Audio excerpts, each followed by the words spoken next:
A wizard is never early. A wizard is never late. A wizard always arrives precisely on time. If you're listening to the sound of my voice, now is your time. This is the moment. You've been wondering, you've been waiting, you've been thinking, you've been lost. Right now is your time. Hi, my name is Steve Kidd. I am a third-generation minister and international best-selling author of so many books. I've had the privilege of working with thousands of authors who have helped millions of people become who they are and to transform into whom they're becoming.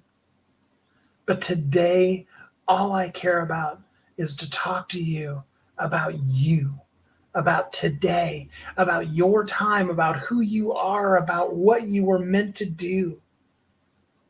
It got lost somewhere, didn't it? I was talking to my older brother, my oldest brother. His name is Burton. He goes by Bert. Interesting, because my dad's name was Wilbert, but he also went by Bert. And neither of them really liked their full names. Both of them ended up being just Bert. Yeah, that was a total segue, but it was interesting to me. The point of it is, I was talking to him, and there's a story, and it's interesting because there's the version I've heard from my mom. There's the version that I sort of remember, kind of, it's really from early in my childhood. So, memories are pretty scattered when you go back that far. And then there's my brother Burton's version, and there's my brother Bob's version. Okay. Turns out that story from each of those perspectives is very, very different. I'm going to tell you a couple of these stories. It was a really fun conversation my brother and I had. So I was 4 or 5 years old.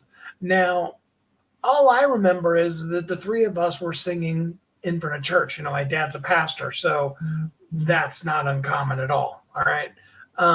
We're singing in front of church. What I didn't know is that whole fairness thing, that we do as parents to our children, right? We all three were singing because my brother Burton wanted to sing. He was at that age where he was really feeling empowered and powerful, and like he had something to give to the world, and he wanted to bust out and sing in front of the whole congregation. And of course, like I said, in that whole fairness, they were like, well, then all three of you boys should sing. And so all three of us ended up there. My brother Bob is not as flamboyant of a personality as Burton and I are. Both of us are much more extroverted, whereas Bob is likely introverted. I don't know that I'd really call him shy, and I don't know if introverted really counts either, but I'm not sure that on his own, especially not at that age, I don't know whether or not he would have truly wanted to be on stage. It was probably more he was made to be on stage. I don't know. Okay, again, we're talking about my 5-ish-year-old perspective on something from 50 years ago. And, I was talking to Bert, and he was like, look, so they made us all go up. Now the story goes like this, okay? So we're singing the song, for those of you that are, grew up and know hymns, we're singing the song Onward Christian Soldiers. And I was singing at the top of my voice because he said even back then I had a very large personality and the voice to match it. And everybody loved me because I was wonderful and lovable. Why wouldn't they, right? I was singing with the Christ of Jesus rather than with the cross of Jesus. Again, it's Onward Christian Soldiers, blah, blah, blah, with the cross of Jesus going on before. But I was singing with the Christ of Jesus, and at the top of my voice. Evidently, and so Bob's version of that story is that was essentially the end of his publicness. There was no more musical career for him. There was no more. That's when he became shy and introverted and those kind of things that I was struggling before to try to define him as. That in Bob's mind is when that happened because of the embarrassment. So Bob was very embarrassed by it. Bert was laughing hysterically at the fact that I kept messing up the thing. And, I was oblivious to it because even back then, all I ever really wanted to do was just throw my head back and sing at the top of my voice, praising God with all that I was. And, years go by and you let that slide. And you lose that little 5-year-old that all they want to do is just be as huge as they are. And that doesn't really matter whether they have a giant personality like I always have had, or, it's smaller than other people around you. Each child wants to be the best you, the best them that they are. It's inherently part of who we are as children. We talked about a couple of weeks ago, actually, about how cool it is to get to work at McDonald's.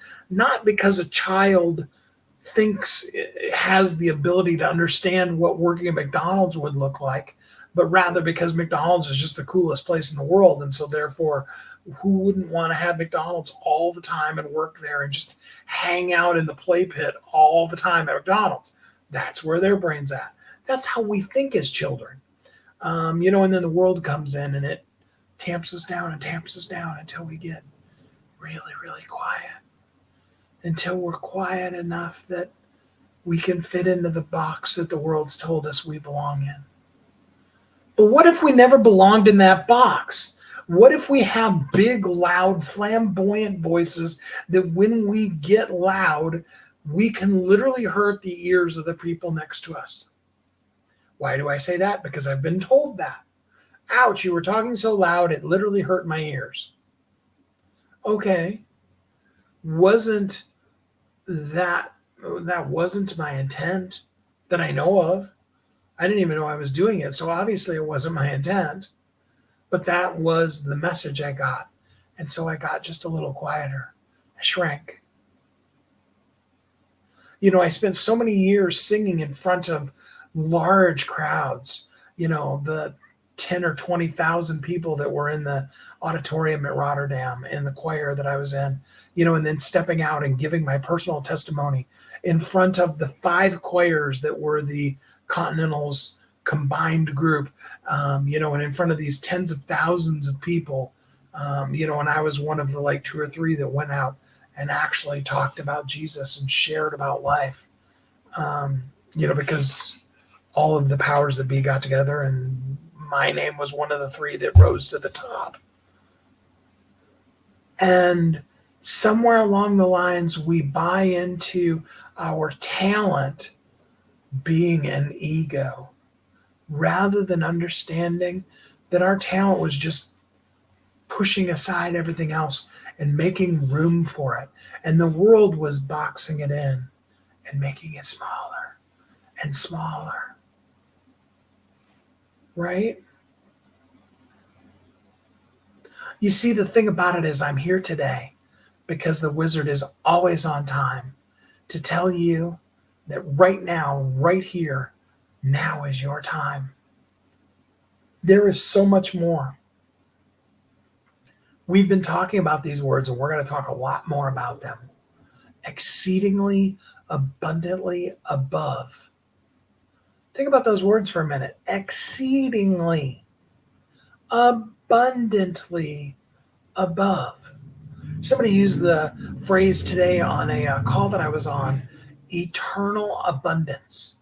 Because we talked about a little bit ago, what was it, about a week ago now, about what is abundance really, and about not tying it to possessions or your health or any of those things, about it being a wellspring inside of the spirit that is you, that needs to be unleashed, that is always your birthright and always should have been there. And now is the time to pop the cork on that, to unleash, to be exceedingly abundantly, and then above that, above all that you can ask, Have you ever asked for really huge, amazing, enormous things? Have you ever, oh, I don't know, bought a lottery ticket when the lottery was a half a billion? Or how about the time when it got up to $1 billion? Did you, like I did you buy a lottery ticket? Was it worth the $2 for the chance to maybe? What would I do if I got $1 billion? Even if that they take 50% of it right off the top, and that's if you get all the money and all that kind of stuff. That isn't where your mind went in that moment, was it? It was, oh my gosh. And maybe you even had thoughts and dreams of what would I do with that $1 billion? What would be all the amazing things that I would do and say and be and spend that $1 billion on, and it was totally worth the $2. And with the exception of the person who won the half a billion just a little bit ago and the billion that was, oh gosh, probably 5-6 years ago now. Besides those times, besides those people rather, it wasn't the rest of the people who had paid their billion, their $2 with the possibility. And yet, so they had the ability to ask, God, the universe, whatever you want to call it, for them to be given $1 billion. So we're talking exceedingly above that. Exceedingly above that. Do the math sometime. Figure out what the interest would be if you had a 10%, let me use 12% annual interest rate. Okay. On $1 trillion. Okay. A 12% interest rate, annual interest rate on $1 trillion is 1% a month. 1% a month. And then, you bring that down and you're talking about tens of thousands of dollars a minute.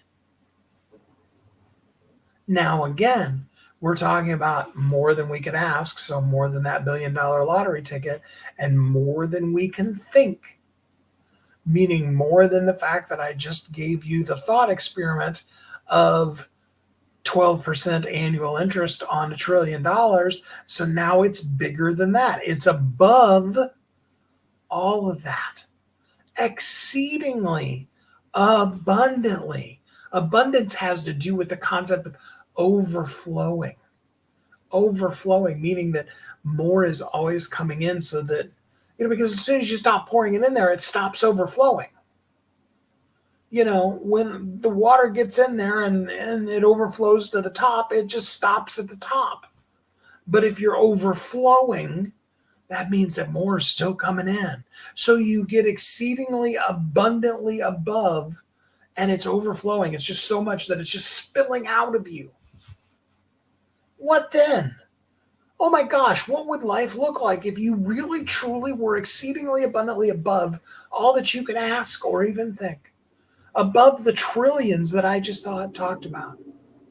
Above the examples of the Elon Musks and the Jeff Bezos and, whatever other people in the world and all the things you've seen them succeed at. What would life be like? I'm here to tell you today, now is your time. The money that's in, even if it's negative account, in your bank account does not in any way define that. The physical ailments or the perfect health, perfect body that you have does not define that. Having a totally messed up mental perspective, being really truly mental, or being one of the most well-balanced psychologically people in the world, it doesn't increase or decrease that, because abundance is a overflowing spring up inside of you that is exploding from within you. And we've created this box to keep it in so that just a little trickle comes out. We don't want to give the world too much because, oh my gosh, what would happen if we just totally exploded into the world? If we were volcanic and we just overran the people around us like Vesuvius did to the people in Pompeii. what would that be like? Because I'm here to tell you, now is your time to live exceedingly abundantly above all that you can ask or even all that you can think. Above that, take your wildest dreams now or anytime all the way back to when you're a child. Take that and know that it's exceedingly abundantly above that. That's a lot. That's a big wow, isn't it? See, I'm here today for only one reason. Somebody said they're a wizard waiting for me to pop out of my jar, which I think means actually they think I'm a genie, but that's a whole nother story. I'm here today. Bippity boppity boo. You're you. And you're so much more than you ever imagined. And there's an abundant explosion inside of you waiting, wanting, always been there to come out. Now's the time to begin to rip away the things that are on top of it and really cut loose. The wizard showed up today precisely on the time, just to let you know exactly how amazing you are. So on behalf of the whole of the universe, let me be the first to tell you, thank you for being exactly who you are and for showing up just today. Just do it right now. Don't worry about tomorrow. Forget about yesterday. Explode today. Be more than you ever imagined possible right here, right now, in this minute. And I am the first of the millions that you, being you, will reach to applaud you for you being you and to thank you for being all that you are. I love you. I'm glad that I'm here with you.